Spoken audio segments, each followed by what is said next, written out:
Welcome everybody to the Cinema Scumbags channel. I'm Filmies Nick, and this is T. Hello. We're doing a joint top 10 of 2016.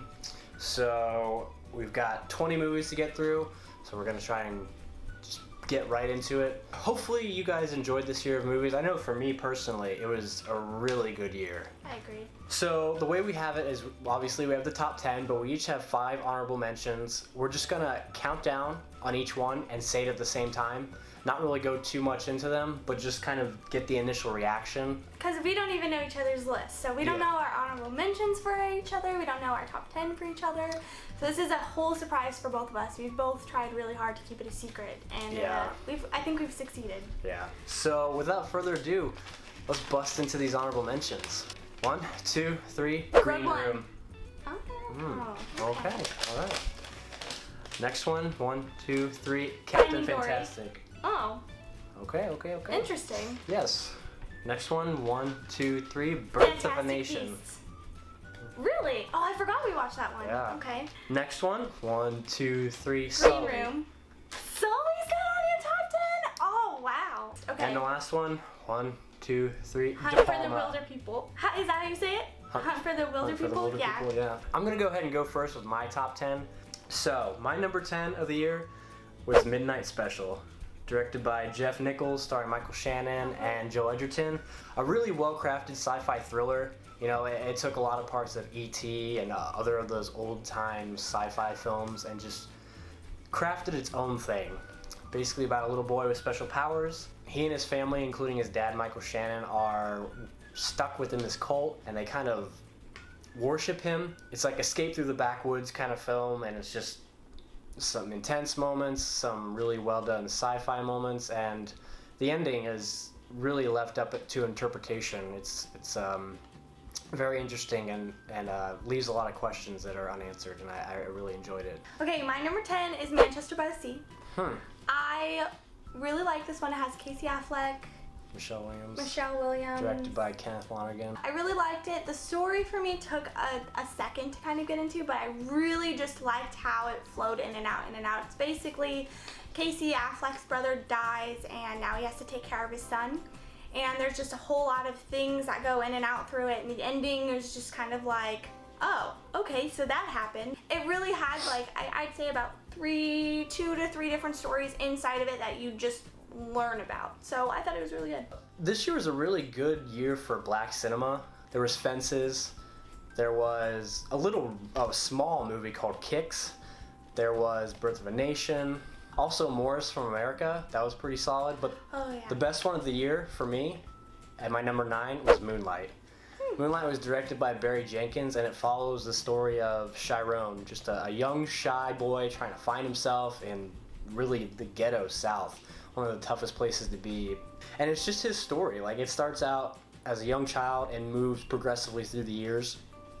Very interesting to see him grow, change, start to find himself, his sexuality. And there's a lot of great performances in this movie from Mahershala Ali. He's great. Naomi Harris, she's fantastic. She's really good in that. And my real only gripe was the character development. I really would have liked to see them extend the movie. Like, maybe make it 2.5 hours long, just to get into the characters a little more, especially each segment of Chiron. I would have loved to see more, but it's definitely a fantastic movie. So my number 9, no big surprise, is Moana. Okay. I love this movie. I think Disney did a fantastic job. I like that it wasn't your typical Disney movie where, you know, she finds the prince and whatever. There's like a huge growth for this princess. It would be higher, but there are other movies that are better. I was pleasantly surprised. It was pretty decent. The songs were very catchy. Songs, yeah. So my number 8 of the year is actually a film that we just saw today, Silence, from Martin Scorsese. This was a movie that from the second I saw images from it, I was pumped for. Intrigued, enthralled the whole way through. Andrew Garfield is phenomenal. I mean, he plays, spoiler alert, there's 2 movies with Andrew Garfield in movies about faith in my list, and this is one of them. And he's fantastic. Adam Driver's great. Liam Neeson, for the amount that he's in, is good. And it challenges faith. Okay, so my number 8 is Jackie. was so just into this movie. It was so good, and the way that you see it from Jackie's side of it, and Natalie Portman, oh my goodness, that she took Jackie on, and she was Jackie. Like, it was so good, especially like everything that has to do with that era and that time period as well, and how dangerous it could have been for her, and she just threw it out the window. I just loved every second of it. All right, moving on to number 7. There always seems to be one comedy that sticks out to me every year, and for me this year, The Nice Guys was that movie. This movie is hilarious. I'm just gonna stop you. Mine's number 7 too. Is it? Yeah. Oh, that's awesome. Okay, so we there can we just go. talk about it. Not a pleasant surprise. I had high hopes. The trailers were very good. I was just afraid that it wouldn't live up. It did. Oh, it was so funny. Very great writing, a great story. Ryan Gosling was hilarious. I mean, he played a character that he never plays, which is a naive idiot. And I thought it was good. Very out of character, but like he owned it. It sucked though, because it didn't make any money. I thought people loved it, but I mean, it was received really well critically, but nobody went and saw it. It didn't make any money. Number 6 for me, another comedy. Oh, no. Hunt for the Wilder People. Oh, that's I love Taika Waititi. The dialogue that's written is so well done, so fast-paced, it's hard to keep up. It's funny. It's a manhunt throughout the wilderness, and it's so good and so funny, and I just had such a great time with it. My number 6 is going to be Deepwater Horizon. I cried about 3 times during this movie. I'm a female, so it happens. But Whenever he does movies that are based on real life events, they're solid. it hits. I'm really excited to see Patriots Day. That's definitely on my list of must-sees this year, because everything he's done so far, I'm just really excited about. My number 5 was Jackie. It was different in its execution. It was from the side of Jackie Kennedy, right after the assassination of President Kennedy, and what she has to go through preparing for the funeral, trying to acclimate to life outside the White House as a single mother. And Natalie Portman played it with such precision, with grace, so much grace. The movie it's beautiful. The score is really haunting, especially for the subject matter. It's a tough movie to swallow. I think my number 5 might shock you, actually. Silence. Wow. I loved this movie. I loved it. Everything about it. And I am one of those people, I am not very big on religion. That's not who I am. But I went into this movie. The thing about it, and you don't have to be religious. You don't know. Like, it's all about it. But it's But you appreciate their side of it. I'm surprised it was so low on your list, to be honest, because when you said 8, I was like, really? I loved it. Adam Driver did wonderful. Andrew Garfield did wonderful. I think his whole character, like, just watch it. The heartbreak within him and the way he conveys it on screen, because he is so devout, and he loves God so much that to hear that there's a country that kills because of it, it's heartbreaking to see. It's phenomenal. All right, so my number 4 was La La Land. From the very beginning of this movie, the opening sequence, it just grabs you, and the movie doesn't let go through the whole runtime until the very end. This film is, for lack of a better term, magical. The music is not only catchy, but it's... I can't think of a word that best describes it, because the soundtrack is one of the best of the year. The acting is top-notch. The collaboration between Emma Stone and Ryan Gosling is the best it's ever been. My number 4 is another Andrew Garfield movie, Ooh. Hacksaw Ridge. This movie was just so intense and so... just, again, another faith movie for Andrew Garfield, and it really is watching 2 separate movies, because there's 2 things that go on through it. And Mel Gibson, I'm not the biggest fan of his, but I have to say I will watch another movie that he directs, that's for sure, if he continues with what he did for Hacksaw Ridge. So my number 3, I think, is actually going to come as a big shock. It was The Witch. Oh. Holy shit. So, when I initially watched it, I enjoyed it. I did really like it. But I didn't get the full experience. Every time I watch it, I'm going to learn something new. Something different is going to catch my eye. And I think that's why it's so high on my list, because not only is it good, but it's one of those movies where the more you listen to the dialogue, it's going to be a different experience every time. But the last 5 minutes of that movie are some of the most terrifying in a long time. And I know it's not for everybody. The film was terribly mismarketed as a horror, threw a lot of people off. But for me, was so well crafted by a first-time full-length director. He put so much time into learning the dialogue of colonial times and the folklore of it. My third one is Sully. Oh, wow. I cried again, and it's the different scenes too that I didn't cry in the theater for, and when we watched it at home I was like, ooh, that was intense, and I started crying. I like true stories. I really do. I think it's something that you only hear the media side of it, and when you actually hear from the pilot what happened, and you see the side of not just being the pilot and having to do that, just everything, the aftermath of it. And Tom Hanks did wonderful in it. I thought this was a role that I could definitely see him doing, and when he executed it so well, I just loved it. The score was really good. There was some really good cinematography. So my number 1 and 2, they were guaranteed. The rest of the list was really hard to compile, but number 1 and 2 were fairly easy for me to make a decision on. And my number 2 is Manchester by the Sea. Fuck, I love this movie.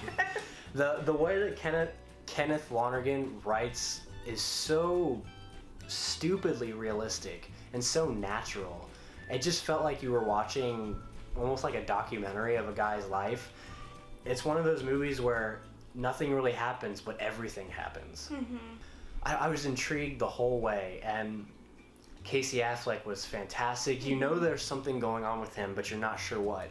And when it finally is revealed, I was stunned. I was surprised. I was stunned because it was never marketed, never talked about. You just knew something was with this guy. You didn't know what. And Michelle Williams was fantastic. There's a couple scenes in this movie that are so emotionally heavy. Mm-hmm. Some of the most emotionally heavy scenes I've seen in a long time, if ever. My number 2, which I've seen twice, is La La Land. I am in love with this. I would go see it again. I'd go see it every single day if I could. I love how they do it. It's a musical, but the way they make it, it's not like so natural. High School Musical. It's so natural the way they lead into it. Flows, and there's some points where like that could have been so cheesy if they did it differently, but they did it this way and it works. All right, it comes down to it. Drum roll, please. Who gives a shit except for us, honestly? I'm sure nobody cares. But my number 1 of the year, Hacksaw fucking Ridge. I saw that my coming. God. I should have figured. Let me just talk about this movie for a second. It was talked about in the podcast. The first time I saw this trailer, it came off very cheesy. I wasn't sure what to expect, but watching this movie, it's stunning. I haven't had the emotional reaction to a movie like this, maybe ever. This movie like killed me emotionally. It's like you said, it's 2 halves of a movie. First half, almost 3 parts. Mm-hmm. It starts out with his home life in Virginia, then moves on to boot camp, and then moves on to the war. This guy was an incredible person. You don't learn about people like this. I don't know why. I'd never heard of Desmond Doss before this movie. This is some of the most intense battle scenes I think I have ever seen in a movie. I've never seen anything like it as far as how visceral, graphic, brutal, realistic, violent it was like you were not in a movie theater. You were on the battlefield. My heart was racing, like my breaths. It takes you right away, and you don't expect it. And once it starts, there's a shot, which I'll put in here, of the camera moving up as it shows explosions on the ridge.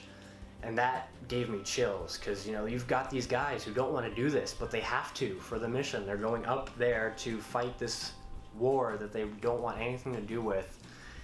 And the sound design in this movie was some of the best ever.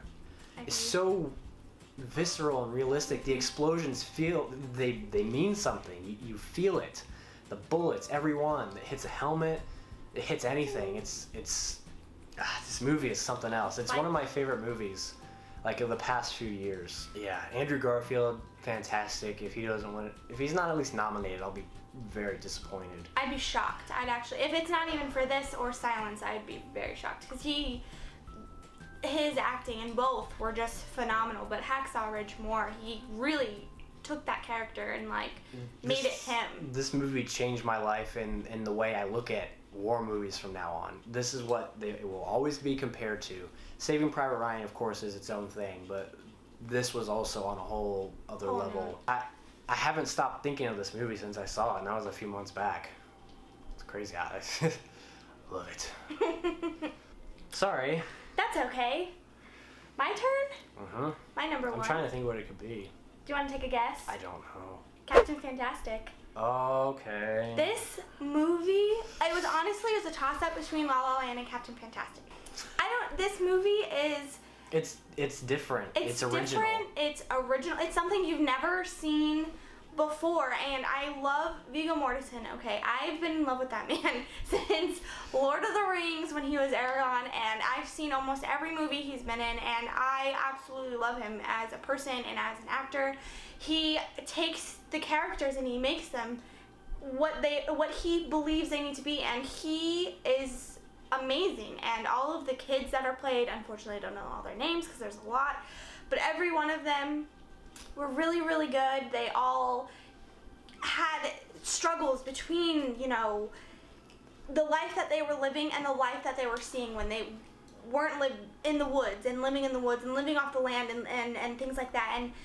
And then when they go into the city, they one of the lines that one of the girls one of the lines that the girl says is, "Are people sick? Because they're all fat." And it's crazy how people who actually live that life, because there are people who live off the land and who do those kind of things, they probably look at America like, you're fat, you really are. And so I genuinely love this movie because it shows two different sides of the spectrum of how to live, how to raise children as well, either off the land or by going to school. And it does it really fairly too. It doesn't pertain to either side over the other one. Mm-hmm. It gives a fair view of both sides. And I think it's really good. And the ending, they did really well, and I loved it. And I'm getting chills just thinking of it. Like, I love this movie so much, and unfortunately I haven't seen it as much as I'd like to,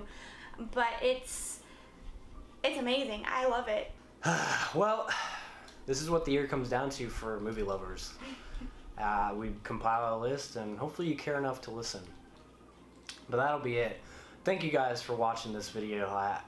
Like I said, great year for movies, and we'll see what next year brings, but it's going to be tough to beat this year. Any last words? Nope. Hacksaw Ridge rules. Thank you guys for watching, and I'll see you next time.